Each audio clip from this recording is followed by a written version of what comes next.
Welcome you back to Newsmax Now. We hope you had a great weekend, and it was a very colorful weekend all over the internet and all over the country after Friday's Supreme Court decision in favor of same-sex marriage. The White House, other U.S. landmarks lit up with these rainbow colors. Niagara Falls, one of them, the World Trade Center, Disney World. Meantime, for other folks like Ted Cruz and the dissenting justices of the U.S. Supreme Court, well, it's described as the end of the world as we know it. Well, not really, but that's a great place to start our roundtable, bringing in with us Tamara Colbert, the National Media Relations Director for the group Citizens for Self-Governance, and also rejoining us, Newsmax Chief Washington Correspondent John Gizzi. Thank you both for being with us.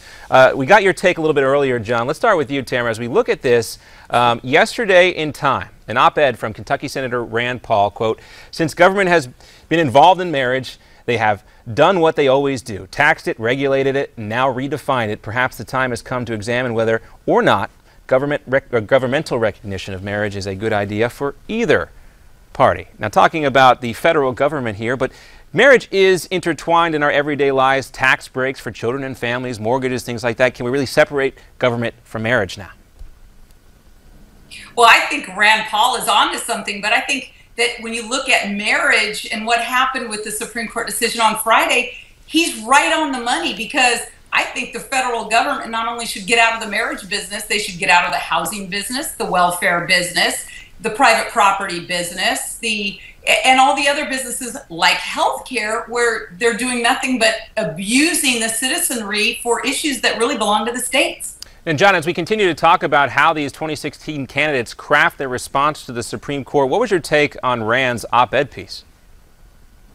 Well, once again, Rand Paul was flying his libertarian banner. There was no question about that, getting the government out of a particular business.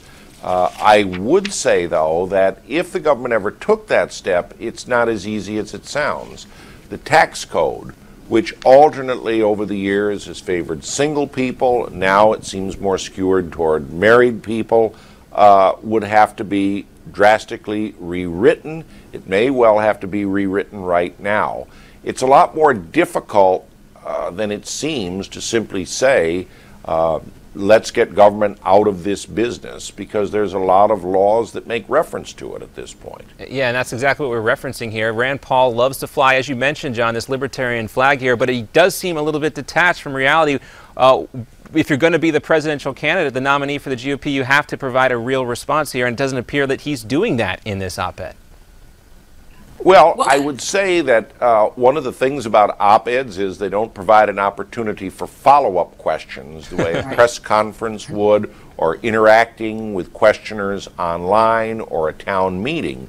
I'm certain in one of these forums, Senator Paul is going to be asked, all right, would you then appoint a commission to rewrite the U.S. tax code, for example? Yeah, and Tamara, as we look at this, you know, we did see, and as our producer Christina pointed out, you saw a lot of text responses to the Supreme Court decision, but not a lot of Q&As, as John mentioned. Obviously, that was not a coincidence. Well, I think we've got a big Q&A coming up with the first Republican debate in August, and absolutely not just Rand Paul, but all the presidential candidates are going to have to answer to this. So the pressure is really on all of them. I think what the voters and the grassroots in particular are looking for is which candidate is going to stand up for true self-governance and really to apply the definition of liberty as an American standard. And what is liberty? Liberty is being able to make your own decisions, the freedom of the individual. And I think that that is what is Senator Rand Paul's feet is going to be held to the fire on that one. All right, so you think, and what about Lee? Let's get your take on this, John. Do you think the gay marriage issue is going to be a cornerstone of this first Republican debate? Yes, absolutely. Not only that, I would say that the Supreme Court decision upholding the subsidies portion of the Affordable Care Act and the most recent court ruling that came down this morning denying the Environmental Protection Agency some of its regulatory powers are going to be front and center in the first debate. All right, with about a minute left to go, real quick question for both of you. John, we'll start with you and then we'll go to you, Tamara. Sure. Do you think the Supreme Court itself is going to be a big deal when that first GOP debate hits us? Absolutely. Remember, whoever becomes president after Barack Obama will get at least one and perhaps two appointments to the highest court in the land. And that could well shift the direction of the court, which right now seems 4 strict constructionists, 4 who have a more liberal interpretation of the Constitution, and 1 swing justice, Anthony Kennedy. Although those justices are not lockstep on all of those votes. So again, the who one appoints to the Supreme Court will be pivotal in the debates and in the presidential election to come in the fall of 2016. All right, Tam, we've only got about 20 seconds to go. When we come back from the commercial break, I want to get your take. What do you want to hear from these candidates when they do discuss the Supreme Court? Because, as we heard Mr. Gizzi mention, there is no question it's going to come up in this first debate. We're going to continue our roundtable discussion right after this short commercial break.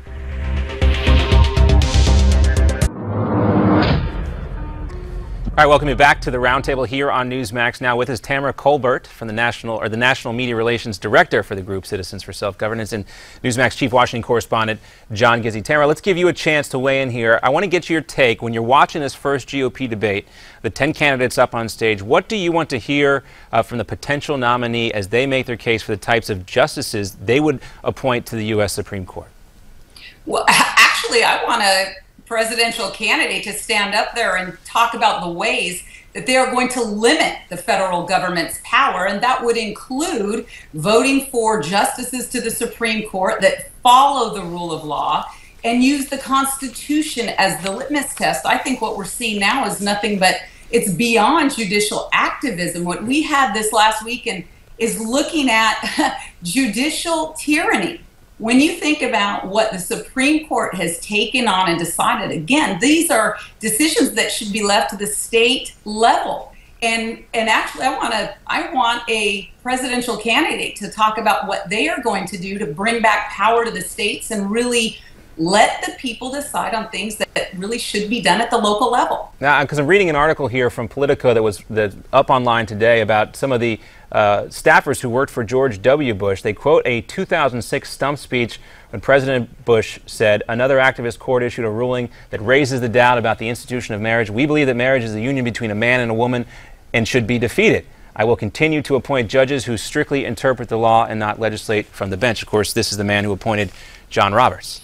Not as critically involved here on the gay marriage ruling, but on the Obamacare ruling. Let's talk about CNN, because they are talking about same-sex marriage dividing some of these GOP candidates. We'll continue to take a look at the different responses here. John, we talked about how some of these more evangelical candidates might try to reach the base of the party here. Governor Bobby Jindal tweeting a response that was very strong, and something Tamara might like to hear here. "Marriage is between a man and a woman established by God, and no earthly court can alter that." This is what we can expect from Jindal. Also, former Arkansas Governor Mike Huckabee said in this statement, quote, "I will not acquiesce to an imperial court any more than our founders acquiesced to the imperial British monarch. We must resist and reject judicial tyranny and not retreat." Now, this sounds good on the campaign speech, John, but does anybody take this seriously? Because we're talking about the Supreme Court here. Yes, I think they do, because remember, the Supreme Court has been upended before by acts of legislative bodies. The court struck down an income tax, for example, and the Congress and the states eventually put one on the books in the Constitution of the United States at the turn of the 20th century. There are times that rulings of the courts have been undone.